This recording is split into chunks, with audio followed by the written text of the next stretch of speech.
Ao lançar essa animação, a Netflix provou que Stranger Things morreu e que a mesma coisa que matou Stranger Things consumiu completamente a própria empresa Netflix. Ironicamente, essa coisa é representada quase com perfeição na série como o mundo invertido. E eu posso provar que o mundo invertido existe, não só na série, como na vida real, e te afeta diretamente no dia a dia através desse mesmo celular que você provavelmente está utilizando para assistir esse vídeo nesse momento.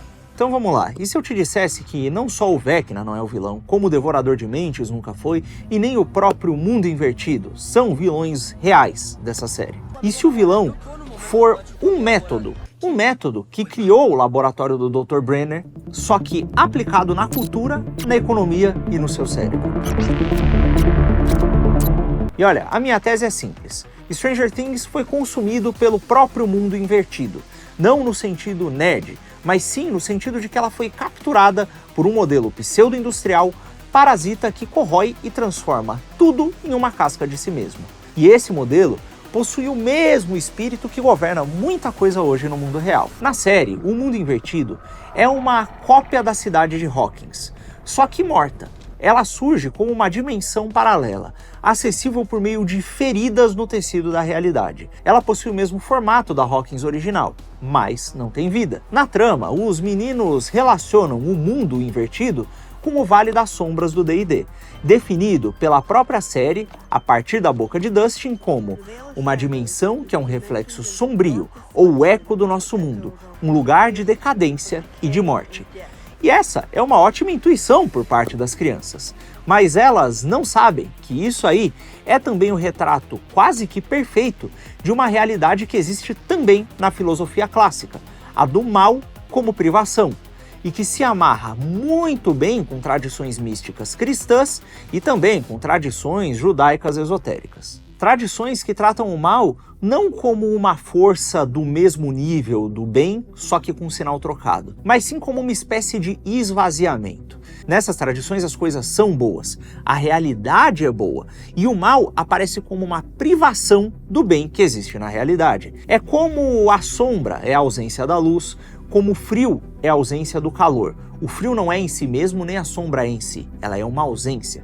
Santo Agostinho chama isso de privatio boni. Para ele, o mal não existe como uma essência própria, mas como uma ausência de algo que deveria estar ali. Só que para entender isso aí, e como esse conceito se aplica tanto à série, como a mecanismos políticos e socioeconômicos reais, a gente vai precisar sair um pouquinho do cenário direto da série e dar um pulo ali na Grécia Antiga. Então vamos lá direto para o Platão e a já muito conhecida e muito comentada Alegoria da Caverna. Na alegoria, prisioneiros veem sombras numa parede e eles acham que aquelas sombras são o mundo real. Depois, um dos prisioneiros que está preso ali na caverna se solta das correntes e vê os objetos, ou bonecos que projetam as sombras na parede da caverna. Daí, ele dá mais um passo e sai para o mundo real.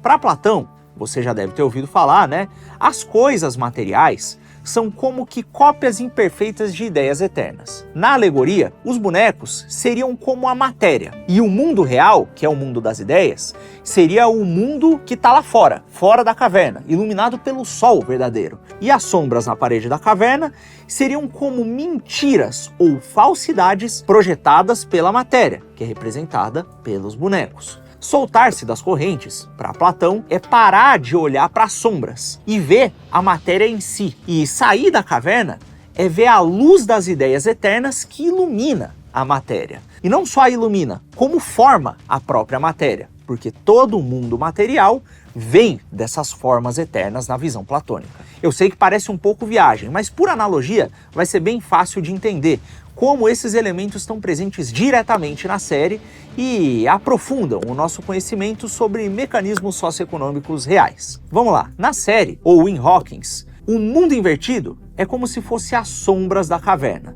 uma cópia da realidade material que não tem vida, não tem a essência que as formas eternas imprimem na realidade material. O mundo material em Hawkins é como se fosse os bonecos lá da Alegoria da Caverna do Platão. E as ideias eternas, o mundo real da Alegoria da Caverna? Bom, Esse simplesmente não existe, ou pelo menos não existe para a maioria dos personagens da série. É inacessível a eles. E já já a gente vai ver o que é esse plano das ideias eternas. Mas antes você pode estar olhando para isso e já começando a pensar: Olha, o que esse negócio de Platão com Stranger Things tem a ver, ou pode ter a ver com a política na vida real? Ora, bom, vamos começar falando sobre como isso tem relação com a sua vida pessoal e depois extrapolar na política. Na vida real, viver olhando para sombras é viver olhando para a matéria como se fosse um fim em si mesmo. Pensa naquele cara que vive 100% para a carreira, trabalha de domingo a domingo, renuncia à família, amizades, à leitura, à fé, renuncia a tudo que não paga um salário. Daí ele chega no fim da vida com uma planilha bonita e gasta tudo o que juntou em despesa médica, porque sei lá, ele não cuidou da saúde e o corpo decidiu cobrar. Ou pior, se ele cuidou da saúde enquanto cuidava da carreira, ele pode olhar em volta no final da sua vida e ver que não tem nada, nem ninguém ali. Só sobraram em volta dele aqueles que só se interessam pelo que ele pode oferecer materialmente. Porque, bom, foi só no material que ele focou. Ele nunca desenvolveu nada para além disso. Nunca soube quem ele era para além do crachá e do cargo que ele carrega, para além das habilidades que são úteis profissionalmente. Olha, eu não estou dizendo aqui que desenvolver habilidades profissionais e ter uma carreira seja um mal em si. Só que quando você transforma esse desenvolvimento e a carreira em si no fim último da sua vida, você se torna como que um prisioneiro dessa carreira. Assim como a comida se torna uma prisão para o glutão, ou o sexo se torna uma prisão para o luxurioso, que só vive em função disso e não consegue fazer nada desligado disso. Essas coisas, a carreira, a comida e a luxúria, são como que sombras que parecem, para a pessoa que está imersa nelas, como se fossem o próprio mundo real, mas elas não são. Elas são só uma projeção enganosa, uma projeção da matéria desprovida do bem maior do qual ela vem. Quem vive assim, em vez de construir uma personalidade forte e se tornar uma pessoa firme, se dissolve, vira uma espécie de prisioneiro voluntário, como aqueles prisioneiros que escolhiam ficar na caverna. Nas escrituras tem uma parábola que fala disso. É a parábola do rico insensato do livro de Lucas. Aquele que tem uma colheita abundante, trabalha para construir celeiros maiores para aproveitar o excedente dessa colheita. Mas depois de construir tudo isso, morre, sendo chamado por Deus de louco, por ter se dedicado totalmente ao material, sem cuidar da própria alma. Em linguagem bíblica, sair da caverna seria, em vez de focar em construir celeiros para suas colheitas, focar em acumular os bens no alto, onde a traça não rói. Seriam esses os bens eternos. E é curioso notar aqui que em Hawkins, em Stranger Things, os adultos, eles vivem assim, completamente dissolutos, presos nas sombras da caverna, construindo celeiros para suas colheitas. As famílias, por exemplo, são completamente fragmentadas, os pais são ausentes, o xerife Hopper, na primeira temporada, pelo menos no comecinho dela, é um homem completamente dissoluto, entregue ao álcool e a barbitúricos, tocando o seu dever com a barriga. A primeira cena, inclusive, dele no piloto da série, mostra ele engolindo 2 cápsulas de Tuinal, que é um sedativo tarja preta lá dos anos 80, com um gole d'água. E a reação dos colegas ao vê-lo na delegacia é dizer algo como: cara, você tá com a aparência de quem já morreu. Essa é a apresentação direta dele na série. Tem também o exemplo da Nancy, né? Que é uma menina boa, que tem boas notas, se importa com os pais e faz tudo certinho, mas que ao envelhecer, para tentar se adaptar àquela realidade mais próxima da realidade adulta, começa a dissolver a própria personalidade, abrindo mão de quem ela é de fato para agradar a um namoradinho que é visto por aquele meio social como descolado. Em vez de tomar forma de se tornar mais próxima de quem Deus quer que ela seja, ou em linguagem platônica, mais próxima da forma perfeita que existe na eternidade, quem ela é em perfeição, ela se entrega à privação, ao pecado, e se dissolve. Algo que até a amiga mais próxima dela na série, a Bárbara, nota. Aquela sociedade adulta ali vive como os prisioneiros da caverna de Platão, presos à rotina material, ao consumo, às aparências, sem qualquer horizonte transcendente. E olha que detalhe curioso. para uma cidadezinha do interior dos Estados Unidos nos anos 80, é muito estranho que a religião simplesmente não exista. Mesmo vendo o piloto da série inteira e lendo o roteiro, você vê que não há uma única menção à igreja, a padre, a pastor, a oração ou a Deus, numa cidade americana de interior daquela época. Pensa nisso. Deus, aquele que é visto na cosmovisão cristã como o sumo bem, ou fonte de todo bem, ou, se a gente for colocar em termos platônicos, a ideia de bem, do qual vem todas as ideias eternas, e todo o bem que pode existir nela, esse bem eterno foi escondido desses personagens. Essas pessoas foram privadas completamente dele. Isso muito antes da abertura do portal para o mundo invertido. E as crianças? Ora, elas são a exceção, não porque elas são religiosas, mas porque elas veem o mundo através de uma outra lógica que transcende o material. A lógica do heroísmo, da virtude e do sacrifício, que são valores eternos. Elas enxergam as semelhanças entre as ruas sombrias que existem na cidade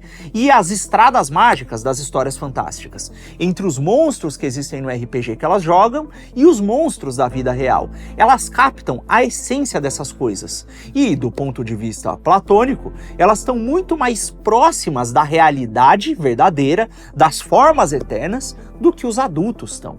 Elas estão muito mais próximas de estarem fora da caverna. Por isso mesmo, elas são tanto chave para deter o mal que se alastra através do mundo invertido na cidade de Hawkins, quanto chave para a realização dos experimentos macabros do Dr. Brenner, que são sempre feitos com crianças. Inclusive, guarda esse detalhe dessa intuição mítica das crianças, porque ele vai ser muito importante lá mais pra frente durante esse vídeo. Digo isso porque a animação do Stranger Things que acabou de lançar faz uma coisa muito feia com esse aspecto da série. Enfim, tudo isso, como você já deve estar percebendo, tem uma ligação íntima com coisas que acontecem hoje no mundo real e que a série denuncia de maneira bem simbólica. E agora vem a parte que muitos podem considerar a teoria da conspiração, mas que a série acerta em cheio em denunciar, que é o governo tentando replicar esse esvaziamento das sombras de forma sistematizável em laboratório. Eu tô falando aqui do experimento do MKUltra, investigado pelo Senado americano em 1977. A lógica do experimento era a seguinte: quebrar a pessoa, apagar os seus padrões cognitivos e reprogramar a sua mente. Um termo aparece nesses experimentos, que é o depatterning, ou despadronização. Nesses experimentos valia tudo. Era eletrochoque, coma induzido por substância ilícita, experimentação com alucinógenos como LSD, tudo isso seguido de repetições de padrão, com um fim: dissolver a psique do sujeito e, através dessa despadronização, limpá-la para reescrever segundo as intenções de quem fazia o experimento. Foi uma tentativa da CIA de descobrir os segredos do controle mental das pessoas, para reprogramá-las como se elas fossem máquinas. Esses métodos cruéis, inclusive, serviram de inspiração direta para os experimentos do Dr. Brenner que são retratados na série, e em especial aos experimentos feitos com a Eleven, que nós vemos logo na primeira temporada. Para além desse projeto, teve também o projeto Stargate, onde a CIA testava, por exemplo, a visão remota e protocolos de isolamento sensorial, em que as cobaias eram libertas dos sentidos, colocadas em câmaras escuras com isolamento acústico, para poderem acessar algo a mais mentalmente. E assim fazer projeções astrais,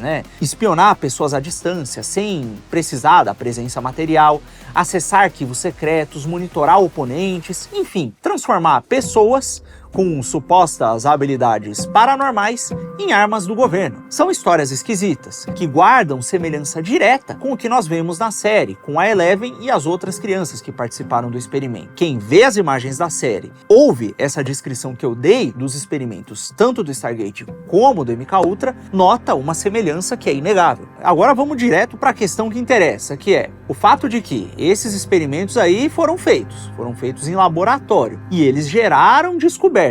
Será que essas descobertas sobre a manipulação da psique humana sumiram? Será que essa vontade de manipulação das massas desapareceu? É aí que a porca torce o rabo. Esses métodos de dissolução da psique não precisaram continuar como experimentos macabros, secretos e agressivos. E nem nos interessa muito se a CIA de fato formou uma espécie de exército paranormal. Aliás, se eles formaram, eles esconderam, porque não tem registro disso. O que interessa aqui é que esses métodos se tornaram uma espécie de modelo de negócio, visível à plena luz do dia. Pensa aí no que domina o entretenimento hoje, que é a tal da economia da atenção. Um aparato enorme que coleta dados para te tirar da realidade concreta e te imergir no mundo digital. Um ambiente onde tudo te leva à distração, à dissolução e a ficar propenso à manipulação. Não é isso que as redes sociais fazem dia e noite? Você não precisa sequestrar ninguém, só precisa de um ecossistema onde todo mundo se oferece voluntariamente para ser cobaia. E é isso que o streaming e as redes sociais fazem. Eles são quase que um laboratório perfeito, porque medem tudo. Medem o que você clica ou deixa de clicar, onde você pausa o conteúdo que você está assistindo, onde você abandona, o que te prende mais. Com isso, as plataformas vão aprendendo a te agradar e aprendendo a te viciar, quer seja por meio do algoritmo de recomendação, como em redes sociais, ou por meio da escrita e da adaptação de roteiros feitos para agradar e viciar as massas nas plataformas de streaming, que te induzem a um estado de dissolução, de dispersão da sua atenção, que abre a sua cabeça a todo tipo de manipulação. Agora, voltando aqui mais diretamente para o Stranger Things. Se você acompanhou a série, deve ter percebido que a terceira temporada foi uma espécie de ponto de virada negativo, né? Foi um momento em que parece que o algoritmo de recomendação assumiu de vez o roteiro. Nessa época, foi mais ou menos o período em que os filmes da Marvel estavam no auge, em que os Vingadores se popularizaram. E em meio a essa popularidade, o que a Netflix fez? Ora, ao invés de continuar a série com o espírito que ela tinha, ela encheu o roteiro de piadas fora de tom, exagerou nas cores neon e pior, né? Ela orbitou toda a série com cerca de 75 parcerias comerciais.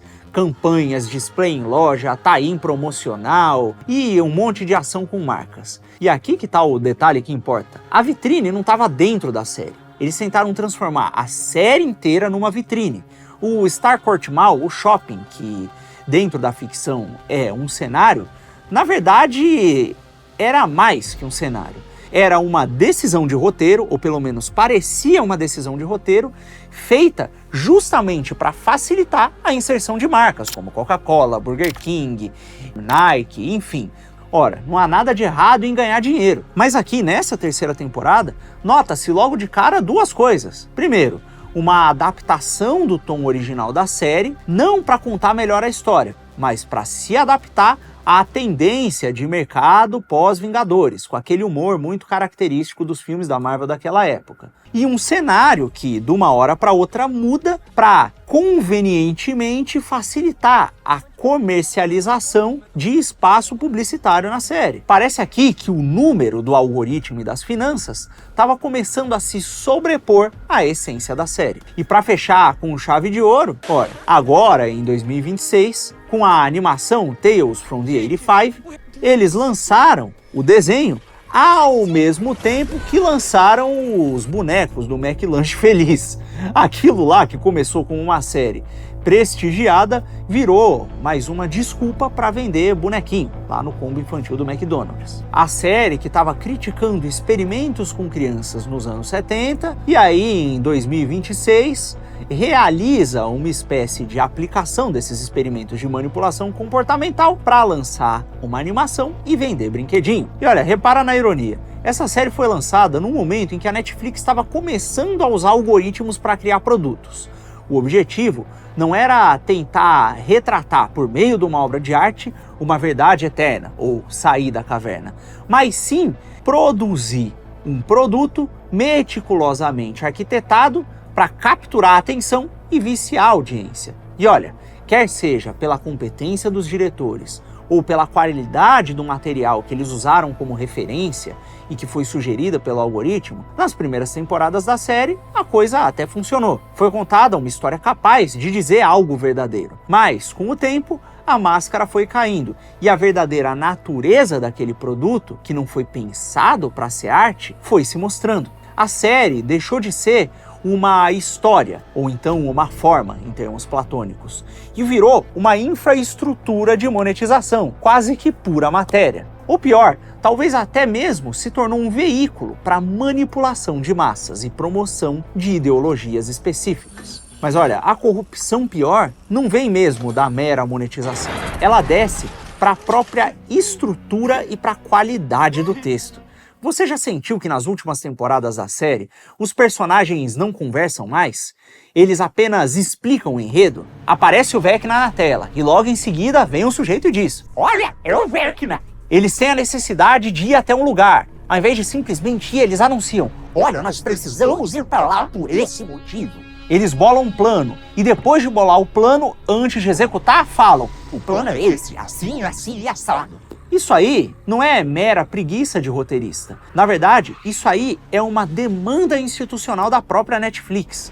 Executivos dos streamings pedem roteiros redundantes. Isso porque, olha, eles sabem que a maior parte das pessoas não estão assistindo e olhando para a tela. Eles sabem que eles estão olhando para o celular e que a TV é a segunda tela. O algoritmo exige que a cada 5 minutos alguém na série, algum personagem, anuncie o que vai acontecer e descreva o que está na tela, para que, se você levantar a cabeça, não esteja totalmente perdido depois de passar horas scrollando o feed no seu celular. O resultado são esses diálogos horrorosos, onde os personagens anunciam de maneira completamente antinatural o tempo inteiro o que eles estão fazendo, o que eles vão fazer a seguir, explicam o contexto, as suas motivações e olha, faltam ler ali uma sinopse do episódio e da série para te manter informado. Você não acredita em mim? Ou não viu isso na série? Então eu vou te dar aqui 3 exemplos, todos do mesmo episódio, o segundo episódio da temporada 4, chamado A Maldição de Vecna. O primeiro exemplo é aquela cena em que o Ed apresenta o vilão quase como se estivesse lendo uma ficha de RPG ou uma bio do Tinder.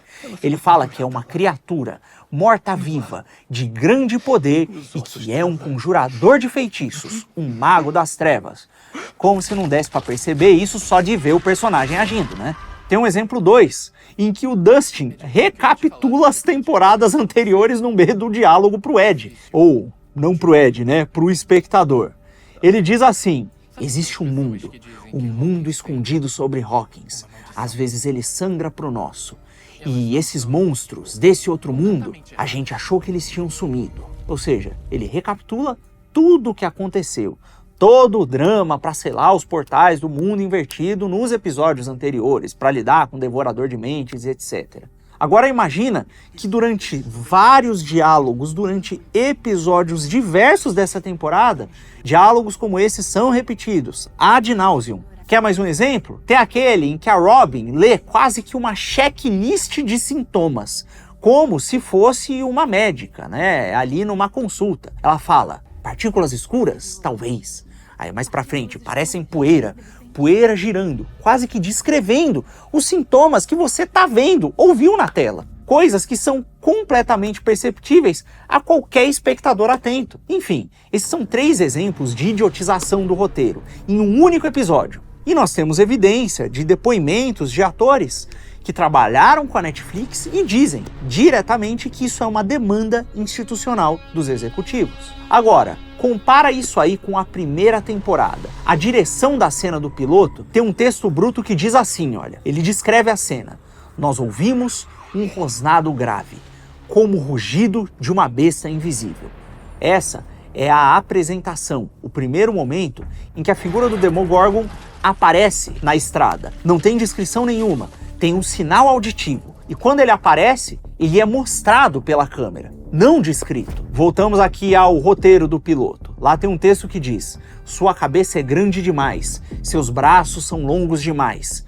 Ponto. Sem personagem explicando o que ele tá vendo. Só tá aparecendo o negócio na tela. De maneira até misteriosa, que constrói tensão, que constrói até um certo terror em relação àquela figura. O que é completamente diferente da descrição de ficha de RPG que a gente viu na temporada 4 agora há pouco. E olha, a forma como a ciência é utilizada nessa nova animação inclusive demonstra essa degradação. E nós vamos ver isso mais pra frente em detalhes, quando eu comentar sobre aquela questão que eu mencionei lá no início do vídeo, a respeito da visão encantada de mundo das crianças, voltada às coisas eternas. O ponto todo é que a série, sem perceber, encena a própria degradação.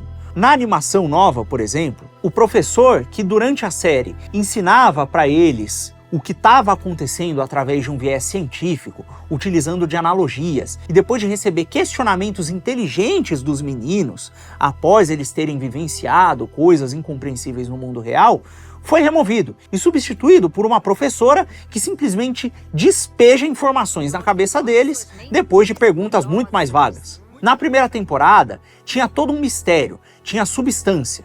Na reta final da série, assim como na animação, virou uma espécie de videogame com tutorial ligado. E o efeito disso é uma espécie de privação da inteligência, né? A série te trata como um rato de laboratório, que precisa de um estímulo atrás do outro, de informação mastigada.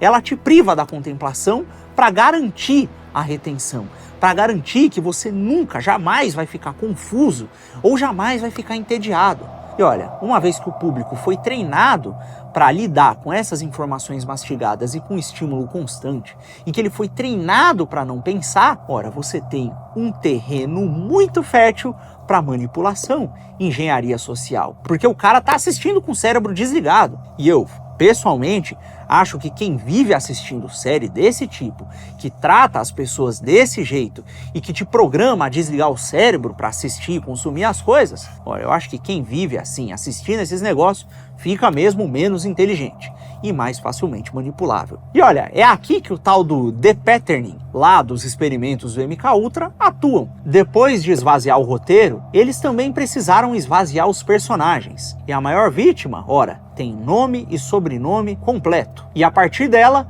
a gente vai entender que isso não é um caso isolado, não é um acidente, é um método. Essa vítima, ora, é o Will Byers. Lembra do que nós falamos lá do MK Ultra? Sobre apagar a personalidade para criar uma casca pronta para ser reescrita? Olha para o Will Byers. Ele foi o centro emocional de toda a série, inclusive tendo sido sequestrado pelo Demogorgon e jogado na dimensão paralela do mundo invertido. Ele se tornou um sobrevivente do inferno do mundo invertido. Aquele que lidou com monstros e sobreviveu para contar a história. E o que acontece com ele no fim da série? Ora, ele mal parece ter uma função clara. E a personalidade dele, inclusive, parece ter sido praticamente reduzida à sua orientação sexual. E a prova disso tá no destino que ele tem no fim da série. Depois que todos os problemas com o mundo invertido são resolvidos, todos os personagens praticamente ganham um epílogo bem concreto. O Hopper e a Joyce protagonizam um belíssimo pedido de casamento. A Nancy e o Jonathan conseguem uma carreira em Nova York. O Steven e Robin têm uma vida nova. Dustin, Lucas e Max aparecem na formatura, todos com cenas próprias que indicam uma vida própria pela frente, completamente confirmadas. E o Will? Ué, o Will tem uma cena sim, só que ela aparece dentro de uma narração do Mike, numa sessão de RPG. O Mike, como mestre, conta que o Will viaja para uma movimentada cidade de Valak e que encontra lá o seu lugar. E aí a tela corta para o Will, num bar com aparência queer, lá dos anos 90, encontrando um namorado. E fica pior, no texto da série fica claro que esse destino não é certo. Ele é uma mera teoria. O próprio narrador mesmo, o Mike, que é um mestre da sessão de RPG, admite que aquilo é mera especulação, uma teoria. A cena que a gente tá vendo ali não é realidade confirmada, como a dos outros personagens. E a ironia é que o Mike imagina pro Will é o quê? Um bar gay e um namorado. Acabou. Não tem profissão, não tem paixão, não tem missão, não tem nem nome do namorado, personalidade. A única coisa que o Will é no destino imaginado pelo seu amigo é a sua orientação sexual numa cidade grande. E o próprio Matt Duffer confirmou isso numa entrevista, dizendo que gostariam que o Will fosse para uma cidade maior, onde ele seria mais aceito em uma situação assim, diferente. A motivação consciente dos roteiristas é substituir a identidade real daquele personagem por uma categoria. Substituir uma pessoa humana por uma orientação sexual. Enquanto os outros personagens ganham vida,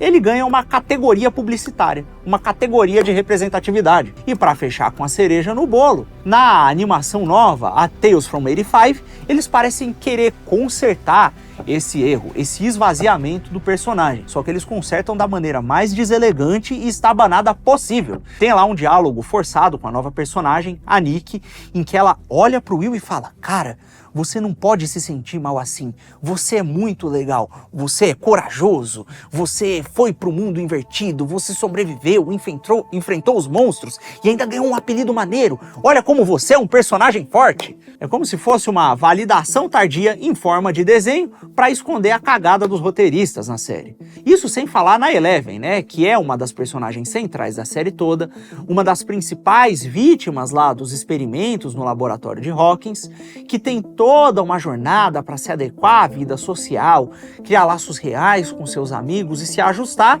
e tem um final incerto, em que ela provavelmente está lá isolada. E que também ganha, nessa animação nova, uma série de diálogos cafonas e forçados para justificar e dar mais substância a esse final incerto. E antes de continuar, para quem tá achando que eu tô inventando essas coisas sozinho, a própria Variety publicou agora, em abril de 2026, uma crítica, onde o Ellison Herman chamou a animação, literalmente, palavra por palavra, de tentativa cínica de preservar Stranger Things em pixels ao invés de âmbar, permitindo a Netflix continuar explorando essa IP enquanto a audiência desejar. Ele usa também a expressão nostalgia por nostalgia em loop recursivo, com impacto previsivelmente diminuído. Ele está basicamente validando a tese desse vídeo aqui em um veículo de mídia mainstream, validando a tese do esvaziamento da série só para vender.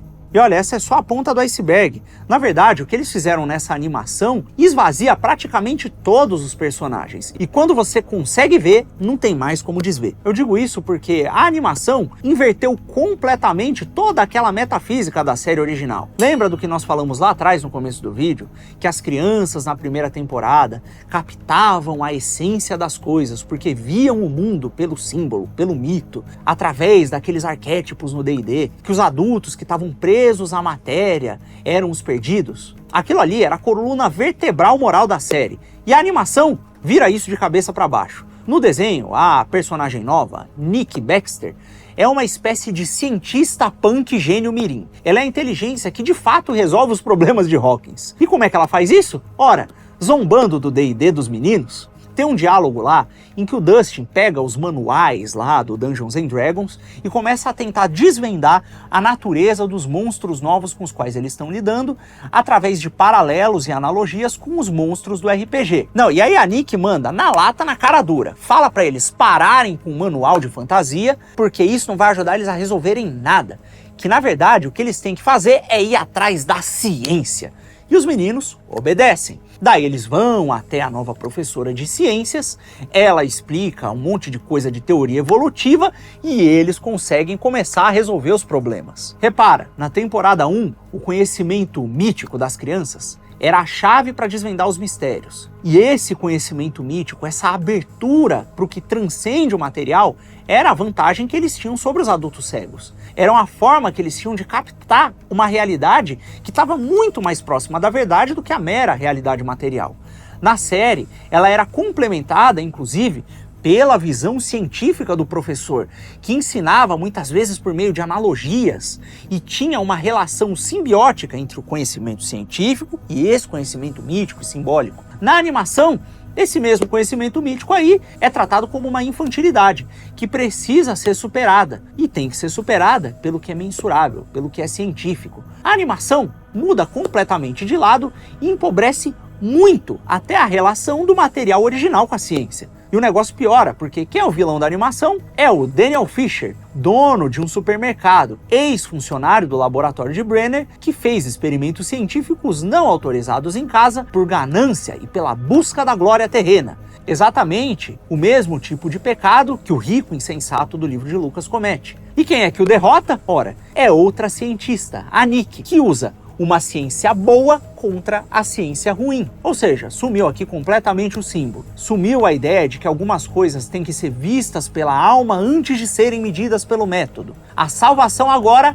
é técnica, é um ajuste técnico e material. E essa visão de mundo, ora, essa é a visão de mundo da nossa era atual. Uma era em que tudo o que importa é o que pode ser mensurável. E o que não é mensurável é descartado, como mera fantasia ou como superstição. A animação parece um manifesto involuntário desse princípio moderno. E como uma espécie de cerejinha no bolo, para quem estava duvidando que o esvaziamento do Will Byers e a transformação de um personagem complexo em uma identidade baseada em preferência sexual tinha sido intencional, repara em como funciona a relação entre os personagens nessa animação. Quem são os únicos personagens que parecem ter agência, que parecem ter livre-arbítrio e parecem conseguir resolver os problemas de verdade? Esses personagens são a Nikki, que é uma mulher cientista punk, a Max, que é mulher e mais forte que os homens, o Will, que é um rapaz gay que agora foi elevado pela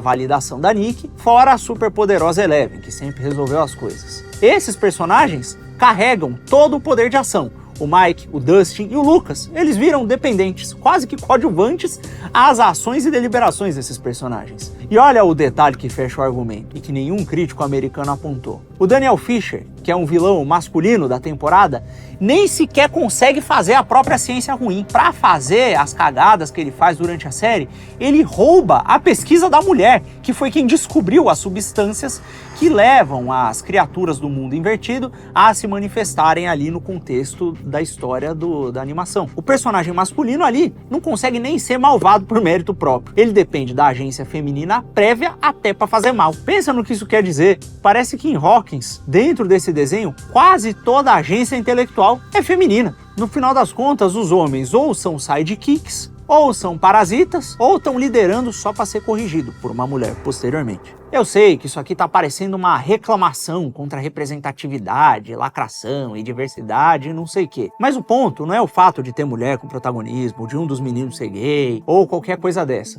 O ponto é como tem muitas forçações de barra e um roteiro que parece ter sido feito para se adequar completamente a esse tipo de agenda. Enfim, acho que a essa altura do campeonato, em pleno 2026, com as coisas que estão acontecendo, eu não preciso ficar explicando essas coisas. O ponto todo principal do que eu tô dizendo aqui é o seguinte: a série, que avisava sobre a dissolução de pessoas em laboratórios através de experimentos do governo, que apresentava um mundo paralelo lá, o mundo invertido, que era uma dissolução de Hawkins, acabou ela própria se diluindo em um produto que só serve para vender nostalgia pela nostalgia, ou, por um outro lado, replicar formas e arquétipos e estruturas que só servem para vender ideologia. A série se tornou o mal que ela mesma denuncia. A modernidade tardia e a Netflix, como sua sacerdotisa, não conseguem mais tolerar pessoas, só categorias. Por isso que os personagens precisam caber numa espécie de célula de planilha para serem produzidos.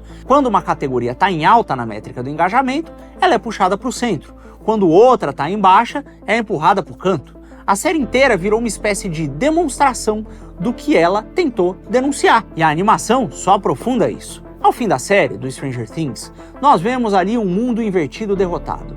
Uma Hawkins liberta.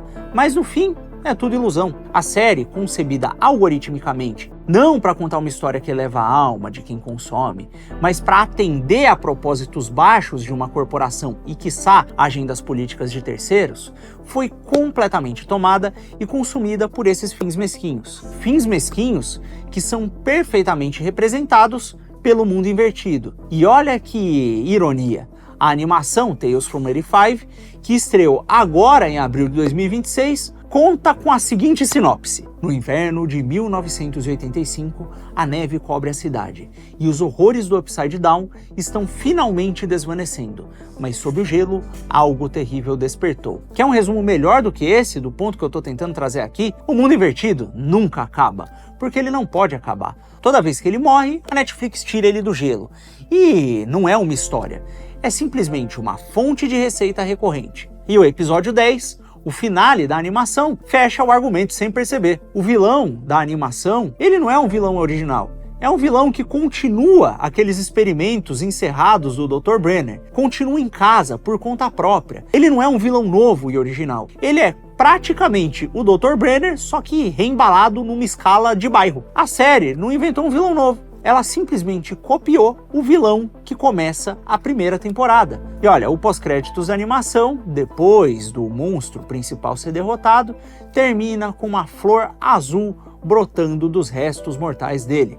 Um gancho, né, para ele voltar, porque na lógica desse produto, o monstro nunca pode morrer. Porque se ele morrer, a próxima temporada não tem motivo de existir. E a melhor parte é que a animação até confessa esse método sem perceber. No episódio 3, a Sra. Baxter explica que organismos enfrentando perigo de extinção liberam esporos para garantir a sobrevivência da sua espécie. Repara, ela está descrevendo, dentro da ficção, exatamente o que a Netflix está fazendo com a franquia Stranger Things. Ela morreu na 5ª temporada, mas liberou esporos. A animação, brinde do McLanche Feliz, anunciaram filme e diversos produtos que vêm por aí. A série coloca na boca de um personagem o método pelo qual ela mesma se perpetua. É o sistema explicando o sistema sem perceber que está se autodenunciando. E para finalizar, ironicamente, essa animação se passa entre a 2ª e a 3ª temporada, antes da corrupção algorítmica inicial tomar conta. Quase como se ela quisesse se aproveitar e parasitar aquele material mais puro do período inicial da série. Ora, no mundo da série, os experimentos do Dr. Brenner geraram a revolta de Vecna, que criou o mundo invertido, que parasitava Hawkins. No mundo real, os experimentos da CIA, que inspiraram a série e são parte de um modus operandi que busca a manipulação pela dissolução, engoliram a série e, de certa forma, engoliram também o nosso mundo. Eu fecho isso aqui com a imagem que resume tudo. Lembra lá da caverna do Platão, em que nós falamos no início? A Netflix e a indústria cultural moderna, e também o restante das Big Tech, construíram uma espécie de caverna digital. Elas pegam os nossos sentimentos reais, a nostalgia, essa questão da amizade genuína, o medo da morte e os valores eternos, e transformam tudo isso em uma caricatura, ou em sombras, a serem projetadas na parede, para prender a nossa atenção. Eles criam o próprio mundo invertido, confortável, onde nós entramos voluntariamente para sermos drenados. Stranger Things tentou nos avisar sobre uma dimensão sem vida, que devora a realidade, e a ironia trágica é que a própria série foi devorada por ela. Ela começou buscando a forma, a verdade da história, e terminou como pura matéria. Um produto estéril, cheio de marcas, ressuscitado em forma de desenho animado, com brinquedo de McLanche, com personagem em categoria de representatividade, no lugar de personagem com personalidade real, e com a própria tese inicial da série sendo invertida dentro do universo que eles criaram. Assim como o rico insensato da parábola que nós citamos no começo, a série construiu celeiros enormes de audiência, mas perdeu a sua alma no processo. O Upside Down, ou Mundo Invertido, venceu, não no fim da temporada, mas na mesa diretora da Netflix. O mesmo fenômeno nós encontramos também na política real, com aqueles que gritam a defesa dos valores eternos, que nós sabemos que são bons valores, e se elegem, mas depois de serem eleitos mostram que não sabem ou não entendem nada daquilo. Não sabem trazer para a prática o discurso que os elegeu. Há aqueles também que acham que tudo se resume a interesses materiais e econômicos, que arquitetam um plano para construir riqueza e esquecem que dinheiro sem direcionamento não dá sozinho uma vida genuinamente boa a ninguém. É muita matéria e pouca forma. Muita quantidade e pouca qualidade. É muita falação e pirotecnia e pouca realidade. Mas a pergunta que fica para você que acompanha aqui o Quinto Elemento não é se você gostou do final da série ou não. Isso é irrelevante. A pergunta é, você vai continuar vivendo olhando para as sombras? Vai continuar entregando a sua mente para ser despadronizada por um algoritmo que só quer te vender o próximo produto, ou a próxima categoria, ou a próxima ideologia? Ou vai escolher sair da caverna? Ora, sair da caverna dói. A luz ofusca, exige esforço e ver a realidade como ela é, buscar os bens eternos e não apenas os prazeres imediatos da distração, dá muito trabalho. Mas é só lá fora, no mundo real, que a vida tem substância, que as coisas realmente têm cor. Não seja um prisioneiro voluntário. Desliga aí um pouco o algoritmo, busque as coisas reais. E se esse vídeo fez sentido para você, comenta aqui embaixo. Eu quero escolher o real e compartilhe com aqueles seus amigos que ainda estão presos no mundo invertido. E a gente se vê, espero eu, sob a luz do sol real. Ou no próximo vídeo, né? Porque você vai assistir mais vídeos. Até a próxima! Esse vídeo foi originalmente postado no Estúdio Quinto Elemento. Se inscreva lá para mais análises como essa e para me acompanhar no dia a dia, caso você queira. Eu tô presente mais tempo lá do que aqui.